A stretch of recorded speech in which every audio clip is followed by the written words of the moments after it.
ZYX-Thera had eliminated 14 different species across the galaxy. Each contract completed with surgical precision, each target neutralized without a trace of evidence. The Void Hunters were legendary, emotionless, efficient, and utterly deadly. Their neural implants suppressed all feeling, all hesitation, all mercy. For 47 years, she had been the perfect weapon. But now, staring at the holographic display in her ship's command center, ZYX-Thera faced something unprecedented. Failure. The blue light of the hologram cast eerie shadows across her gray features as she reviewed the data for the 100th time. Target designation: Dr. Elena Rodriguez, human xenobiologist, age 34, currently stationed at Research Outpost Omega-7 in the Kepler Nebula.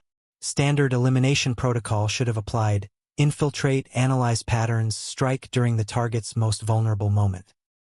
Simple enough, except for one problem that was driving her to the edge of her considerable patience. Humans were impossible to predict. ZYX-Thera had studied 17 other species' behavioral patterns with mathematical precision.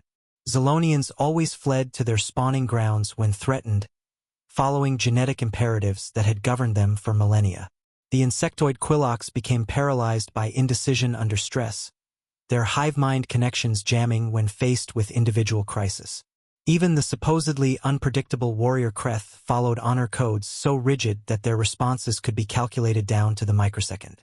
Every species in the galaxy operated on some form of logical framework: survival instincts, cultural programming, biological imperatives. All could be studied, analyzed, and ultimately exploited. Humans? Humans did the impossible. They acted on something called intuition. They made decisions that defied logic, survived situations that should have killed them according to every probability matrix, and somehow always seemed to know when death was approaching, even when there was no logical way they could have detected it. The first assassination attempt had been textbook perfect.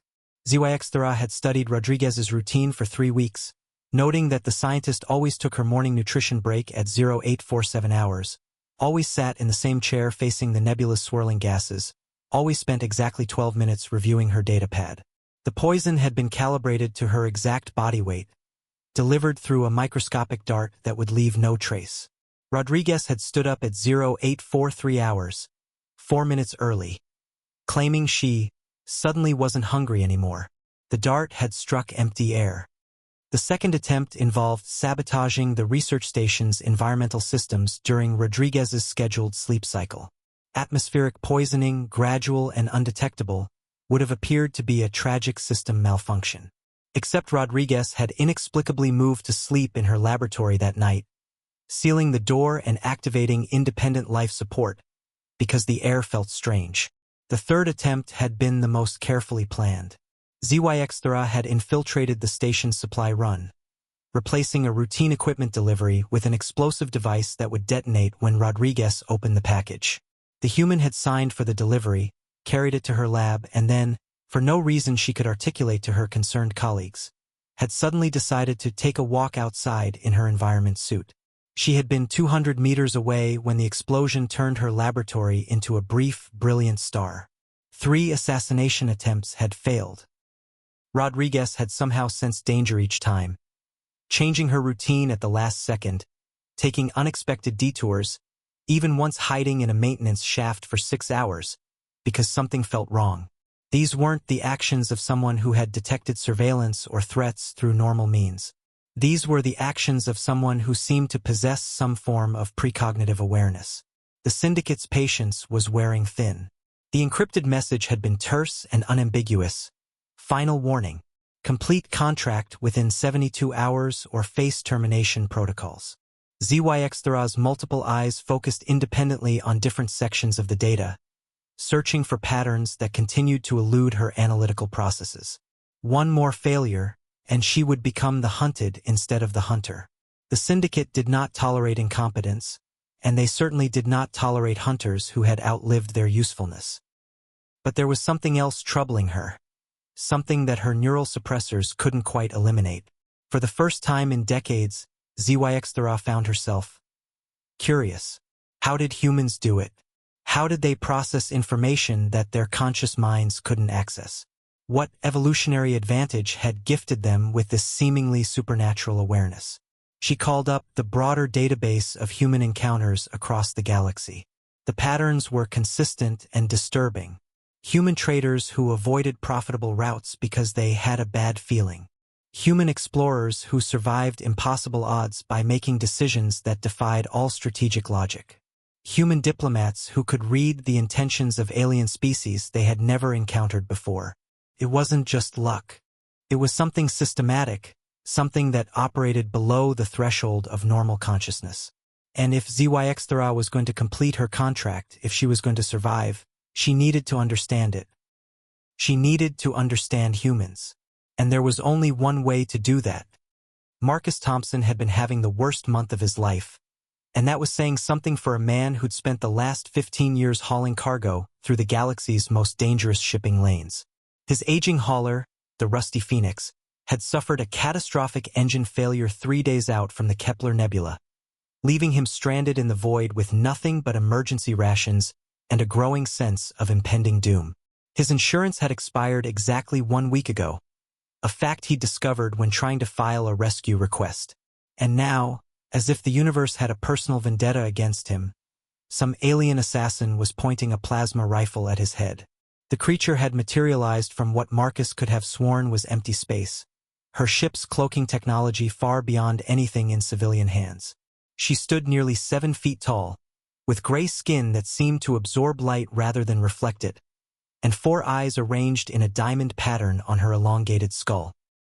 2 tracked his movements while the others scanned the cramped cargo hold of his ship, as if cataloging potential threats and escape routes simultaneously. "I require your assistance," the creature said in perfect standard galactic, her voice carrying the flat, emotionless cadence of a computer program. There was something unsettling about the precision of her pronunciation, as if she had learned the language through technical manuals rather than conversation. Marcus raised his hands slowly, trying to project calm despite his racing heart. "Look, lady, or whatever you are, I'm just a freight runner. I haul fertilizer and spare parts between backwater colonies. Not exactly assassination material." He gestured weakly at the scattered crates around them, most bearing labels for agricultural equipment and basic machinery. "You are human. That is sufficient." The simple statement sent a chill down Marcus's spine. In his years of interstellar shipping, he'd encountered dozens of alien species, most of whom regarded humans as either useful trading partners or annoying competitors. But this creature spoke as if his species membership alone made him valuable or dangerous. Marcus forced a laugh, the sound echoing strangely in the metal confines of his cargo hold. The alien's head tilted slightly at the noise, her secondary eyes focusing on his face with what looked almost like curiosity. "You want my help to kill someone? Have you met my species? We're not exactly known for our cooperation with strangers who threaten us." Something flickered across the alien's features, the briefest hint of what might have been frustration, though her voice remained perfectly modulated. "I do not wish to kill you. I wish to understand you. Your species possesses capabilities that defy logical analysis." "Such as?" Marcus found himself genuinely curious despite the weapon trained on him. In 15 years of hauling freight, he'd never been told that humans had special capabilities. Mostly, other species seemed to consider them reckless, emotional, and prone to making dangerous decisions. Intuition, pattern recognition beyond conscious thought, emotional decision-making that somehow produces superior outcomes. The alien paused, her multiple eyes blinking in sequence. 3 times I have attempted to eliminate a human target. 3 times she has evaded death through actions that had no logical basis. Marcus studied her for a long moment, noting the subtle tension in her posture, the way her weapon never wavered but also never quite aimed directly at vital organs. "You're a professional killer who can't figure out how to kill a human." "Correct." The admission was delivered without shame or defensiveness, as if she were stating a technical specification. Marcus found this somehow more unnerving than if she had been angry or frustrated. "And you think I'll help you murder one of my own people?" For the first time, The alien's perfect composure cracked slightly. Her main eyes focused entirely on his face while her secondary eyes continued their constant scanning. I hope to find an alternative solution. My employers are less flexible than I am becoming. The admission seemed to surprise her as much as it did Marcus. He caught something in her tone. Not quite emotion, but perhaps the ghost of emotion, like an echo in an empty chamber. It was the first hint that there might be something more than a killing machine standing in his cargo hold. What happens if you don't complete your contract? Marcus asked, his freightrunner's instinct for reading dangerous situations kicking in. Termination. The single word carried absolute finality. And if you do complete it? The alien paused, and Marcus realized she had never been asked this question before. I receive payment. Another target is assigned. The cycle continues. Sounds like a hell of a way to exist. I do not exist. I function. Marcus felt an unexpected stab of sympathy for this strange, deadly creature. That's the saddest thing I've ever heard. The alien's head tilted again, and for a moment, all four eyes focused on him with an intensity that made his skin crawl. You feel sympathy for a creature designed to kill your species? I feel sympathy for someone who's forgotten what it means to be alive, Marcus replied, surprising himself with his honesty. The weapon in the alien's hands lowered slightly, not enough to make escape possible, but enough to suggest that something fundamental had shifted in their interaction. What's in it for me? Marcus asked, his pragmatic nature reasserting itself. Your continued existence. And perhaps. The alien paused, as if accessing files she had never opened before. Knowledge of why your species matters more than you realize. The next 3 days aboard HFY stealth ship were the strangest of Marcus's life. The vessel itself was a marvel of engineering, sleek, predatory, and utterly silent as it moved through space. Every surface was designed for functionality rather than comfort, with no wasted space or decorative elements. It was, Marcus realized, the perfect extension of its owner's personality. Efficient, deadly, and completely devoid of anything resembling warmth. The Void Hunter had converted her meditation chamber into a makeshift laboratory, filling it with holographic displays, behavioral analysis algorithms, and what appeared to be every piece of data the galactic networks contained about human psychology. The walls flickered with constantly updating charts showing brain wave patterns, stress responses, and decision trees that branched into incomprehensible complexity.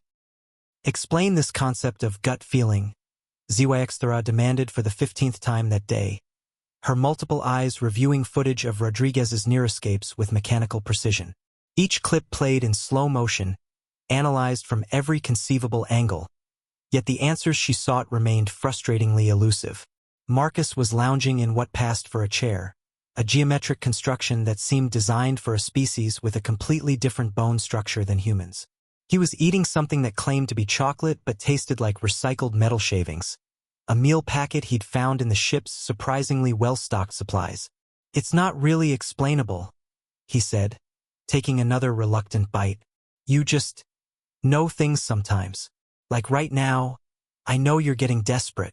HFY's secondary eyes swiveled toward him with mechanical precision, while her primary eyes remained fixed on the holographic displays. Elaborate on this assessment. Marcus set down the unappetizing meal and leaned forward, studying the alien's posture. Over the past 3 days, he'd begun to notice subtle tells, tiny variations in her stance, microscopic changes in the positioning of her eyes, minute alterations in the pitch of her voice that her neural suppressors couldn't quite eliminate. Your employer gave you a deadline, didn't they? And it's coming up fast. That's why you grabbed me instead of spending months studying humans from a distance like you probably should have. The alien was silent for a long moment, her entire body going unnaturally still. When she spoke, her voice carried the faintest hint of something that might have been surprise. 47 hours remaining. See? Gut feeling. Marcus gestured at the maze of data surrounding them. But here's what I don't get.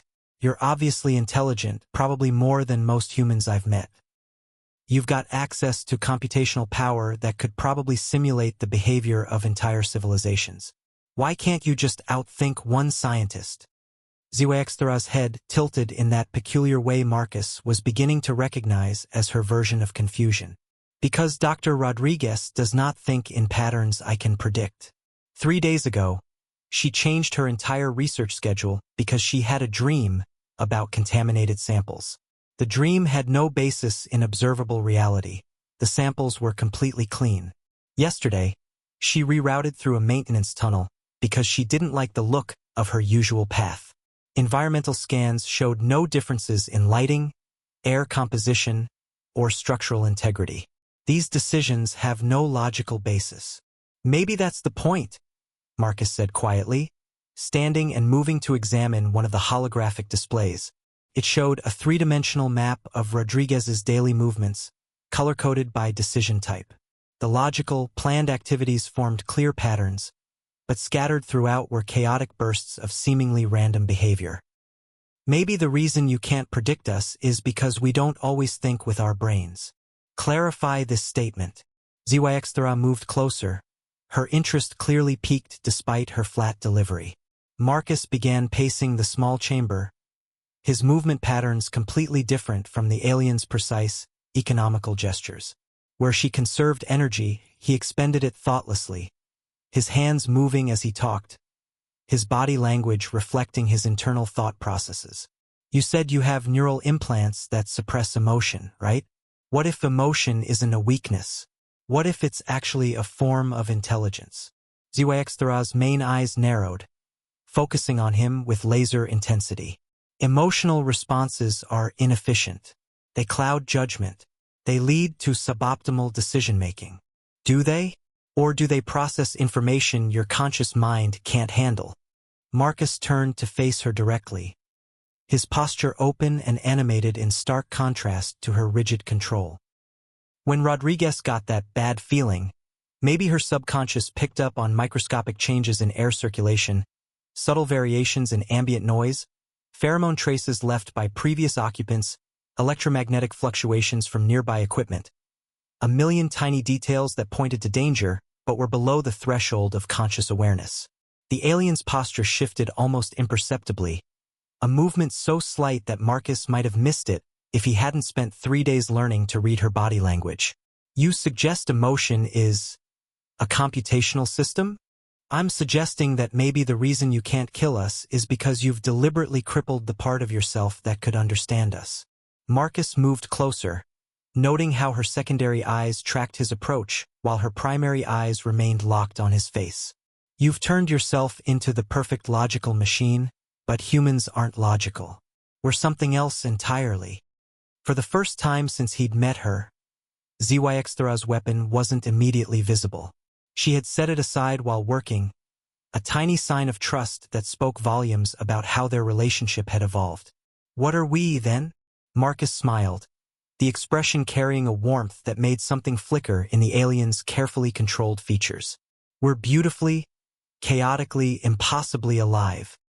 Ziwaxthara stared at her reflection in the ship's darkened viewport.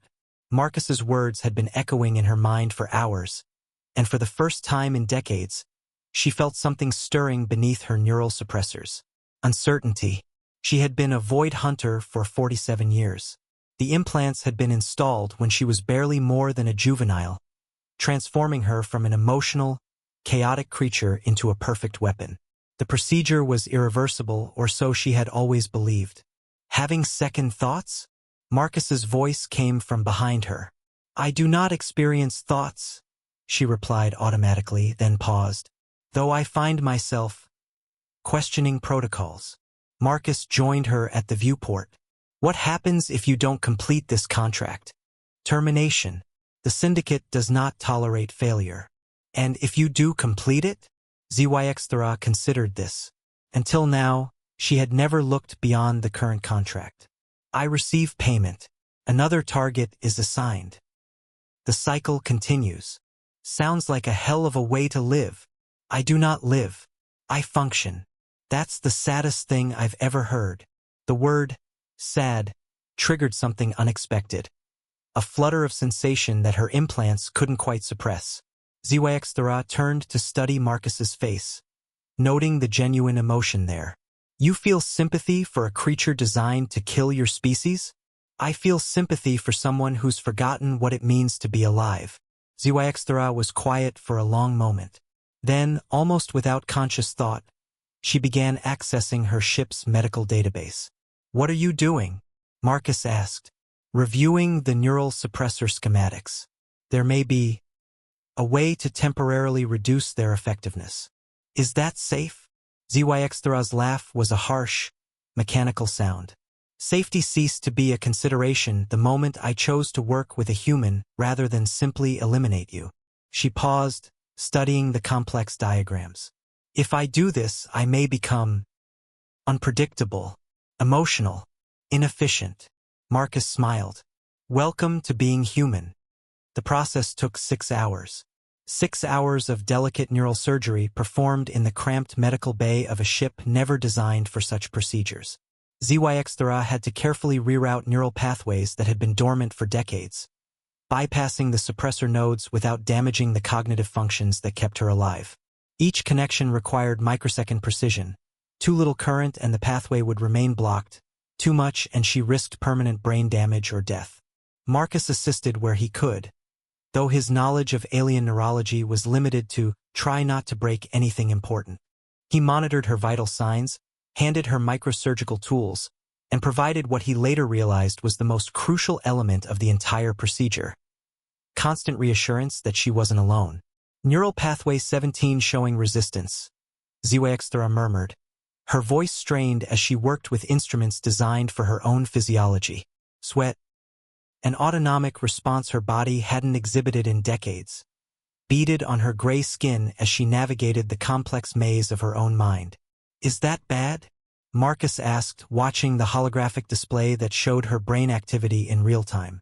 The patterns were unlike anything he'd ever seen, geometric structures of thought that pulsed with alien logic, now being rewired by their own creator.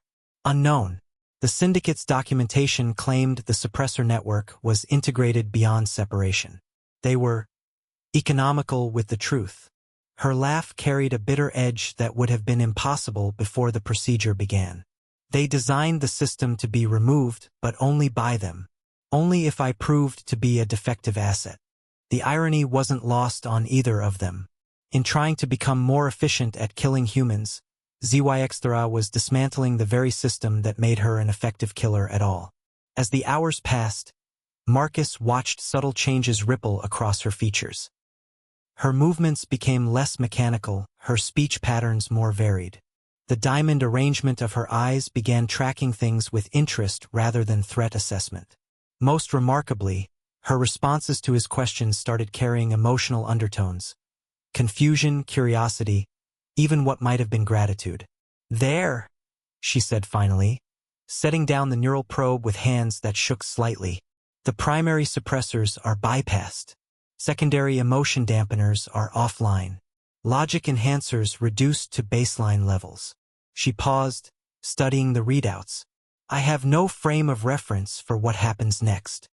Marcus helped her from the surgical chair to the medical bay's small recovery area. How do you feel? Zyxthra opened her mouth to respond, then closed it, her newly awakened consciousness struggling to process sensations that had no equivalent in her previous existence. Feel, she repeated as if testing the word. The ship's recycling system has a harmonic frequency that I never noticed before.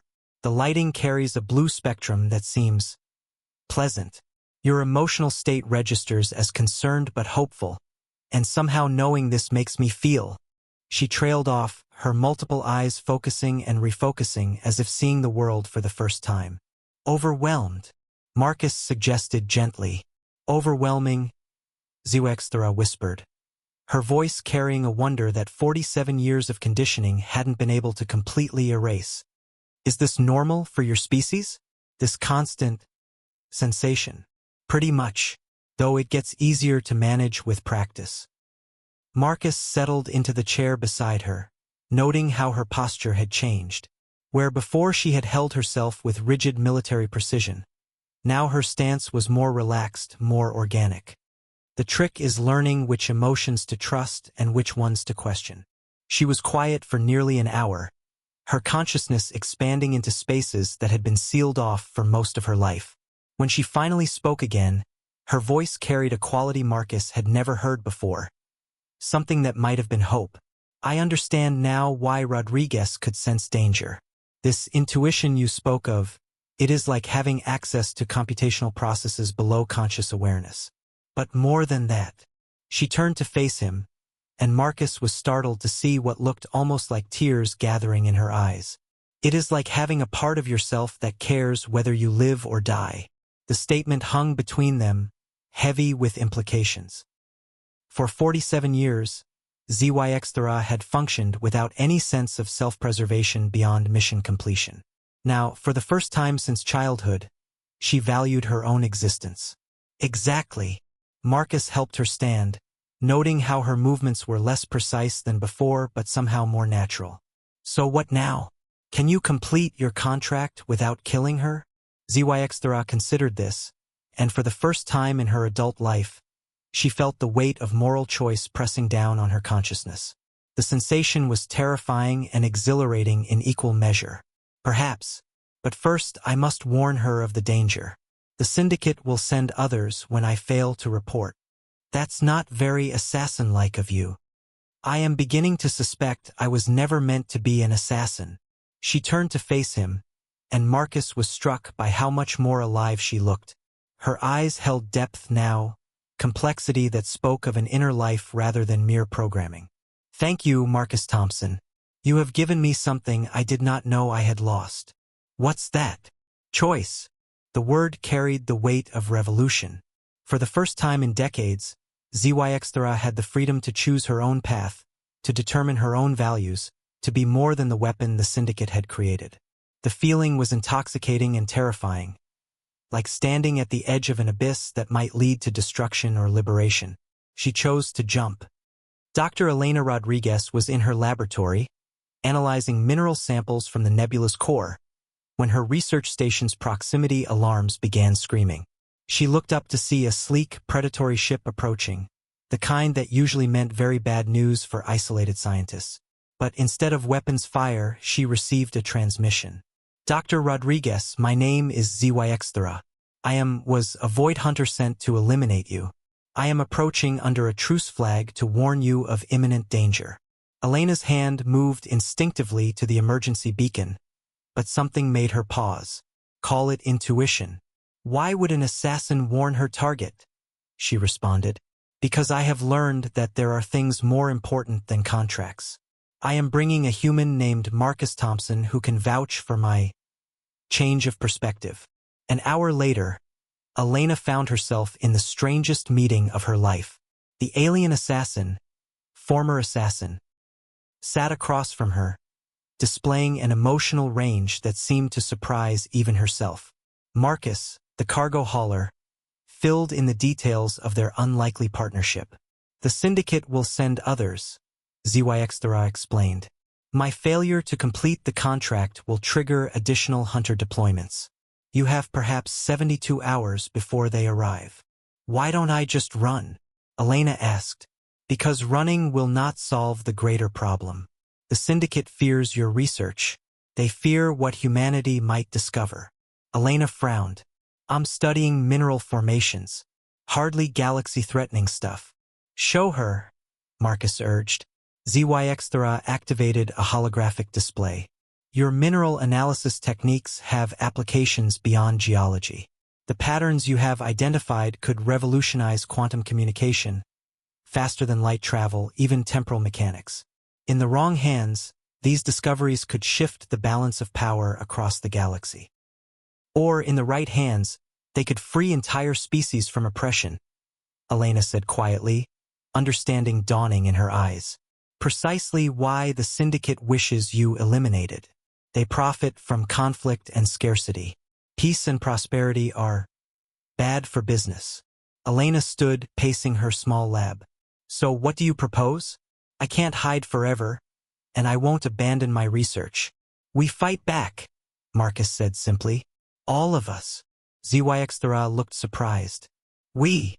You said it yourself, you're not an assassin anymore. Elena's research could help millions of people. And me, Marcus grinned. I'm just stubborn enough to want to stick it to some galactic crime syndicate. Elena studied the unlikely pair. You realize this is probably suicide. Probably, Zyxthera agreed. But for the first time in decades, I find myself caring about something beyond mere survival. Then let's make sure the galaxy remembers why you should never underestimate a human, Elena said. Especially when they've got friends. The syndicate sent 5 void hunters to finish what Zyxthera had started. They arrived in formation, sleek predators cutting through the nebula's swirling gases with lethal precision. Each ship represented decades of military engineering and centuries of assassination expertise. They expected to find a cowering scientist on a defenseless research station, probably with the burned wreckage of Zyxthera's vessel serving as a warning to other potential defectors. Instead, they found something that defied every tactical analysis in their databases. A trap designed by the most unpredictable minds in the galaxy. Elena had spent the last 72 hours doing what humans did best, turning scientific knowledge into weapons of necessity. Using her mineral analysis techniques, she had destabilized the nebula's quantum field in a carefully calculated pattern that created localized interference throughout the surrounding space. The effect disrupted targeting systems, scrambled communications, and turned the hunters' advanced technology into expensive scrap metal floating in a cosmic storm. Impossible readings across all spectrums. Came the confused transmission from the lead hunter. Navigation systems are malfunctioning. Weapons targeting offline. Marcus had contributed his own particular expertise to their defense. 15 years of hauling freight through the galaxy's most dangerous regions had taught him that sometimes the best weapon was the one nobody expected. He had rigged the research station's cargo bay with improvised explosives, mining charges intended for asteroid operations, repurposed with the kind of creative desperation that had made humans notorious across the stars. The entire station had become a massive booby trap, waiting for the moment when their attackers made the mistake of getting too close. But it was Zyxthera who provided the crucial advantage that turned a desperate last stand into something approaching a fair fight. Her knowledge of void hunter tactics, combined with her newly awakened emotional intelligence, allowed them to predict and counter every attack pattern in the Syndicate's playbook. They will attempt to disable the station's life support systems first, she explained, her multiple eyes tracking the approaching ships on their sensors. Standard protocol for targets who cannot be eliminated quickly. But knowing their strategy, we can use it against them.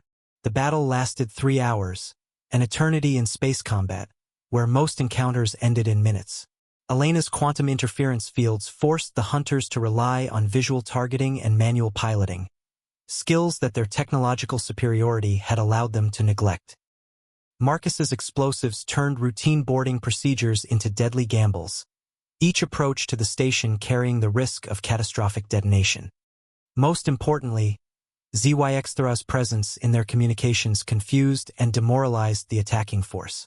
Void hunters were trained to operate without question or hesitation, but hearing one of their own fighting alongside their targets introduced an element of doubt that their conditioning hadn't prepared them for. When the smoke cleared and the debris finished scattering across the nebula, 2 enemy ships were destroyed, their hulks drifting like monuments to overconfidence. 2 had fled back into hyperspace, carrying reports that would confuse Syndicate strategists for months. The 5th had actually surrendered, its pilot, a young hunter named Kretal, inspired by Zyxthera's example to question his own programming. This is impossible. The Syndicate overlord raged over the long-range communication channel, his transmission crackling with interference from Elena's quantum disruption field. You are 3 individuals against an organization that spans star systems. We have resources, connections, technology that your primitive minds cannot comprehend. That's your first mistake, Elena replied calmly, her voice carrying the quiet confidence of someone who had just proved that science could be more powerful than brute force. We're not just 3 individuals. We're a human who refuses to let her work be used for oppression. A reformed killer who remembers what it means to choose, and a stubborn freight hauler who's decided he doesn't like bullies. Your second mistake, Marcus added with characteristic irreverence, was assuming we'd fight by your rules. Humans have a long tradition of changing the rules when we don't like them. And your third, ZYX concluded, her voice carrying emotions that would have been impossible just days earlier, was forgetting that the galaxy's most dangerous predator isn't the one with the biggest weapons or the most advanced technology. It's the one that can inspire others to believe that things can be better. The transmission cut off, leaving only the static hiss of dead space. But they all knew it wasn't over. The Syndicate would regroup, send more hunters, develop new strategies to counter their unlikely alliance. But they had started something larger than themselves, something that rippled out from their small corner of the galaxy like waves from a stone dropped in still water. Word of their victory spread through underground networks and resistance cells, inspiring other species to believe that the Syndicate could be fought. Elena's research, now distributed across a dozen worlds through quantum-encrypted channels, was revolutionizing technology and communication faster than any organization could suppress it. And ZYX had become something unprecedented. A void hunter who hunted oppressors instead of innocents, using her skills to protect rather than destroy. 6 months later, the three unlikely allies stood on the observation deck of their new ship, a converted Syndicate cruiser they had liberated during a rescue mission to free political prisoners from a detention facility. The vessel hummed with the kind of modifications that only humans would have considered: Elena's quantum communication arrays, Marcus's defensive systems that violated several treaties, and ZYX's hunter networks that had been repurposed to track slavers and war criminals. So what's next? Marcus asked, watching Elena calibrate their new quantum communicator with the focused intensity that had made her research so valuable to begin with. Next, we find other humans, Elena said, her fingers dancing across holographic controls that projected star charts across the deck. And we teach the galaxy something important. Which is? ZYX inquired, still marveling at the range of emotions she could now experience. Each day brought new sensations, new ways of understanding the universe that went beyond mere analysis. Elena smiled, the expression radiating the peculiar mix of determination and hope that had made humans so dangerous to tyrants across the stars. It was the same expression that had driven her species to explore impossible distances, to ask questions that couldn't be answered, to refuse to accept that things couldn't be changed. That the deadliest weapon in the universe isn't a gun, or a ship, or even a perfectly trained killer. It's compassion. Because once you start caring about others, you'll do absolutely anything to protect them. ZYX nodded, understanding flooding through her transformed consciousness like light through a prism. And humans care about everyone. Even reformed assassins, Marcus added with a grin that encompassed their entire unlikely family, as their ship jumped to hyperspace, heading toward their next mission. A distress call from a mining colony being terrorized by Syndicate enforcers. None of them noticed the small smile that had become permanent on ZYX's face. It was the expression of someone who had learned that choice was more powerful than programming, that connection was stronger than conditioning, and that hope could survive even the most carefully designed despair. The galaxy's deadliest killer had learned the most human lesson of all, that the strongest force in the universe wasn't the power to destroy, but the courage to hope for something better, and the determination to make that hope reality, no matter the odds.